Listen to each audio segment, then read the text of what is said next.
5 वर्षांच्या मुलीला वाढवणं, तिचा हट्ट पुरवणं यामुळे नवरा बायकोमधलं कनेक्शन कमी झाल्याची केस माझ्याकडे आली आहे. अनेकदा असं होतं की आई ओरडायला लागली की बाबा लगेच प्रोटेक्ट करायला लागतो आणि बाबा शिस्त लावायला लागले की आई बोलते, राहू दे ना, खाल्लं पण नाही अजून तरी, होमवर्क बाकी आहे. हे सगळं प्रेमातून येतं, पण मुलांच्या मनात एक वेगळीच इक्वेशन तयार होत असतात. माझी आई माझ्या बाजूनी आहे किंवा माझे बाबा मला वाचवतील. मग मुलं शिकतात कुठं रडायचं आणि कोणाकडे जाऊन हवं ते मिळवायचं.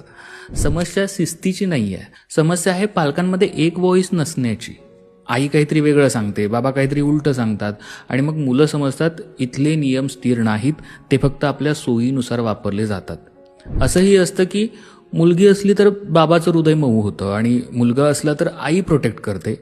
ही थोडी नैसर्गिक प्रवृत्ती आहे, आपण ती मोडू शकत नाही, पण आपण रिॲक्शन कंट्रोल करू शकतो. जर आई मुलीला समजावत असेल आणि बाबा चिडले तर त्यावेळी बाबांनी खोलीतून बाहेर जावं आणि जेव्हा बाबा मुलावर बोलत असतील तेव्हा आईने बाजूला जायला शिकलं पाहिजे. कारण मुलं काय बोललं ते नाही लक्षात ठेवत, ते कोण कोणाला सपोर्ट करते हे लक्षात ठेवतात. मग एकतर आई दुश्मन किंवा बाबा दुश्मन होतात.